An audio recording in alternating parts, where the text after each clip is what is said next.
हम लोग आज वीरासन से आगे बढ़ेंगे। कल तक हम लोगों का गोमुख आसन हो गया था। गोमुख आसन में हमने देख लिया था किस तरह से आसन बताया हुआ है। हाथ का इस्तेमाल नहीं बताया गया है घेरन संहिता के श्लोक में। व्यवहारिक जीवन में हम हाथ का इस्तेमाल करते हैं। हो सकता है वो गुरु के लिए छोड़ दिया गया हो, इसलिए ऐसा भी नहीं कह सकते कि घेरन संहिता में नहीं बताया गया है। एग्जाम की दृष्टि से हम कह सकते हैं कि उसको घेरन संहिता में नहीं बताया गया, क्योंकि घेरन संहिता में आगे कहा गया है कि गुरु के लिए गुरु बताएंगे, गुरु ही सर्वोपरि हैं, तो इसीलिए गुरु के बिना ना करें। तो गुरु के लिए कई चीजें छोड़ दी गई, तो हो सकता है वो साइलेंट हो। अगला जो अभ्यास है हमारा वो है वीरासन का। 9वां आसन है वीरासन में। कहते हैं वह एकम पादम एकस्मिन विन्यसेत उरु संस्थितम इतरस्मि तथा पश्चाद वीरासन मिति ऋतम या मिति ऋतम।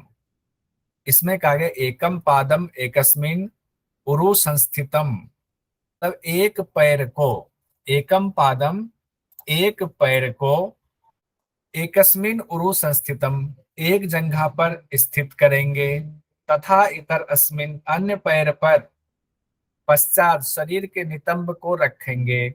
इति वीरासनम इतिरम इरितम, इसे वीरासन कहा गया है। यानी सिंपल सा अभ्यास ही।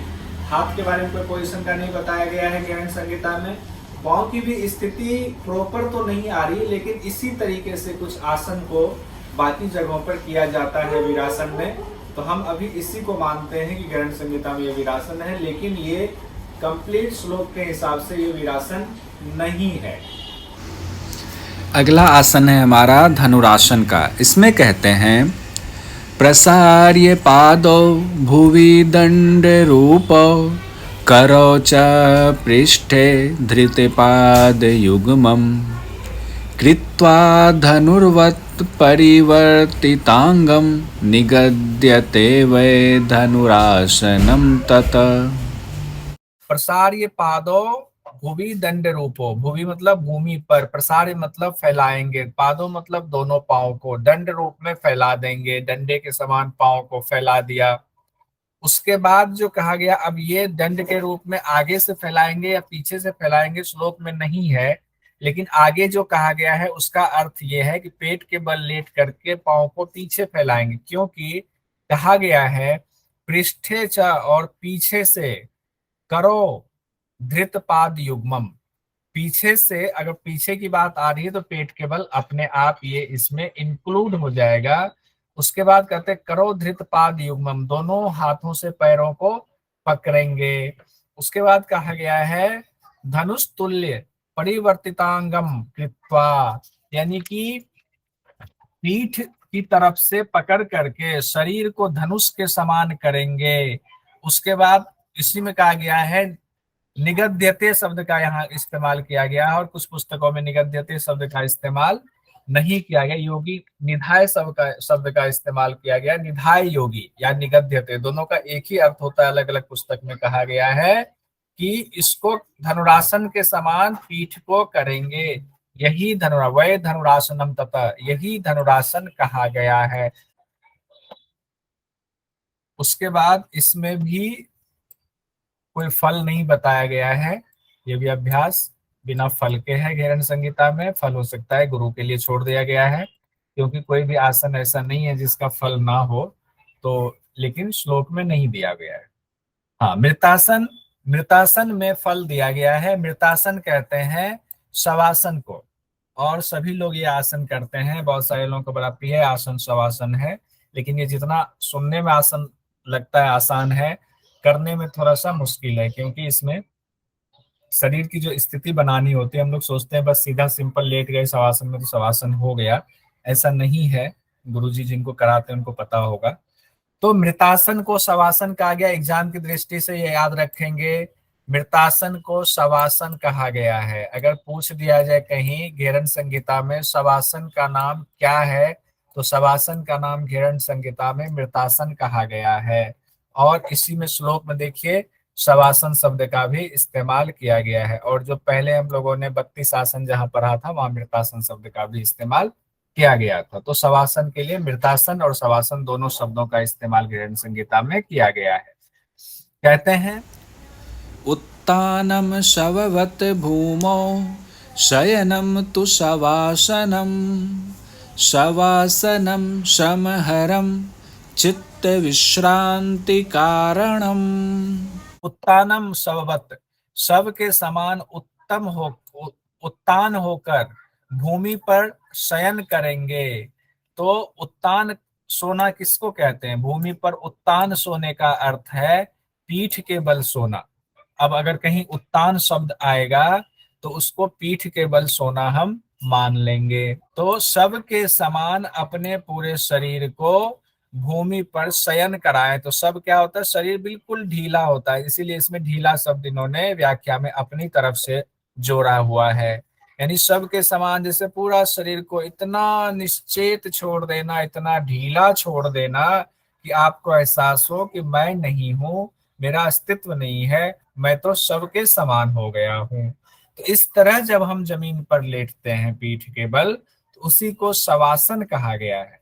अब इसमें जो फल बताया गया है, फल में कहते हैं कि शवासन का फल है श्रम हरम, यानी कि आपके थकान को दूर करता है, श्रम को दूर करता है। चित्त विश्रांति, आपके चित्त को शांति देता है, विश्रांति देता है। थकान, चित्त की भी थकान, यानी एक तरह से कहें तो आपके मन के थकान को मिटाता है।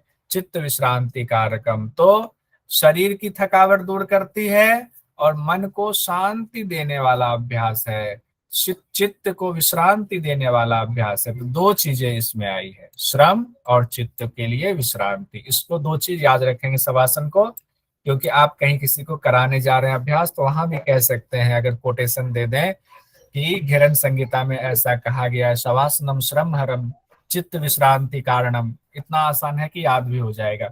शवासनम श्रम हरम चित्त विश्रांति कारणम, और एग्जाम में पूछे गए तो श्रम हरम चित्त विश्रांति कारणम, ये दो चीजें हो गया हमारा। अब है अगला अभ्यास हमारा गुप्तासन का। मृतासन यानी शवासन के बाद गुप्तासन। गुप्तासन जैसा कि नाम से ही व्याप्त है, गुप्त आसन। तो किसको गुप्त रखना, क्या चीज गुप्त रखना है, वो श्लोक में बताया गया है कि गुप्त क्या गुप्त रखेंगे, इस आसन में क्या चीज गुप्त होगा। तो कहते हैं जानु उरु अंतरे पादो कृत्वा पादो च गोपयेत् पादो परि च संस्थाप्यं गुदम गुप्तासनं विदुः। कहते हैं कि दोनों पादों च गोपयेत्, दोनों पैर को गोपनीय कर देना, मतलब इस तरह से हमें बैठना है कि दोनों पांव छिप जाए। तो कहाँ छिप जाए? कहते हैं कि पैरों को जांघों के पीछे रखकर, जानो उर्वो अंतरे पादों कृत्वा, यानी कि पीछे करके दोनों जांघों के बीच में इस तरह से पैर को रख लें कि पादौ च गोपयेत, यानी कि दोनों पैर जो हैं वो गुप्त हो जाए, छिप जाए। पादों परिच संस्थाप्य गुदम, यहां तक सेंटेंस कंप्लीट हो पाएगा। कहते हैं कि दोनों पांव के ऊपर बुधा को स्थापित करेंगे।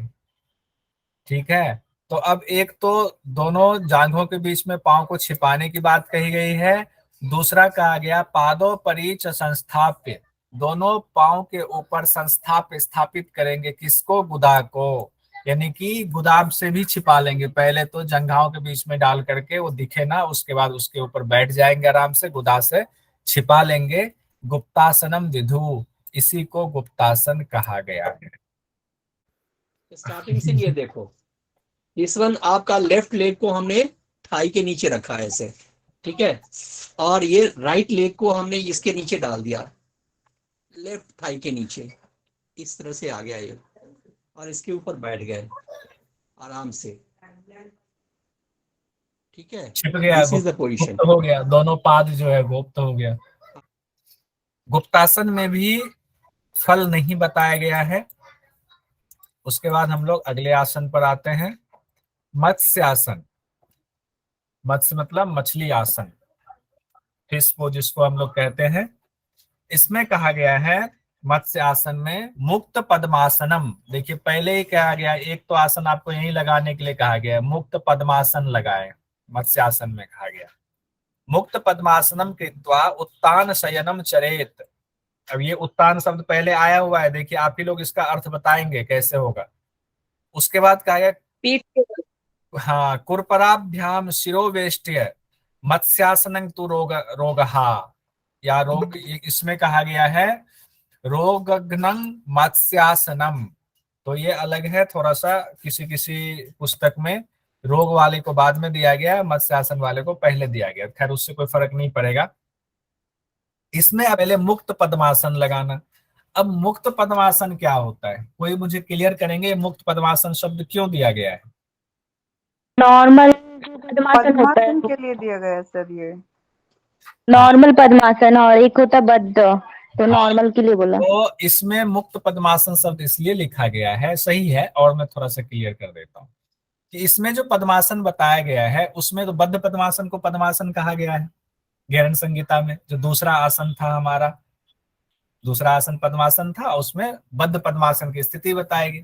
तो यहाँ बद्ध पद्मासन ना बता के मुक्त पद्मासन इसलिए कहा गया है कि इसमें पीछे से नहीं पकड़ना है, मतलब हाथ को नहीं पकड़ना है, उसी का एक नाम मुक्त पद्मासन कहा गया।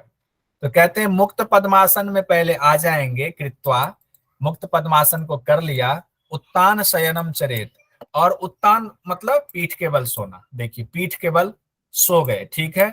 उसके बाद जो अगली लाइन कही गई है, अगली लाइन में कहते हैं कुरपराभ्याम, ठीक है, शिरोवेष्ट्य। कोहनी को कुरपर कहते हैं ना, दोनों कोहनियों से सिर को लपेट कर, अच्छा कोहनी हुआ, कोहनी की मदद से जो है आप सिर को शिरोवेष्ट्य, सिर को वेस्ट करेंगे। कोहनी से वो शीर को लपेटना है। हाँ, इसमें तो यही कहा गया है, कुरपराभ्याम शिरोवेष्ट्य, ठीक है, कुरपराभ्याम दोनों कोहनियों से, ये कहा गया है। दोनों कोहनी से सर को लपेटने की बात जरूर है, लेकिन ये पूरी तरह श्लोक से स्पष्ट नहीं हो रहा है कि लपेटना कैसे है। लेकिन व्यवहारिक तौर पर जो आप वीडियो में देख रहे हैं वो इसी तरीके से आसन करते हैं, मत्स्यासन का अभ्यास करते हैं। आप भी इसी तरीके से करें। एग्जाम की दृष्टि से गैरन संहिता के श्लोक को ध्यान में रखें। या मत्स्यासन में जो फल बताया गया है उसमें कहा गया है कि रोगों का नाश करने वाला है, रोगों को खत्म करने वाला अभ्यास है।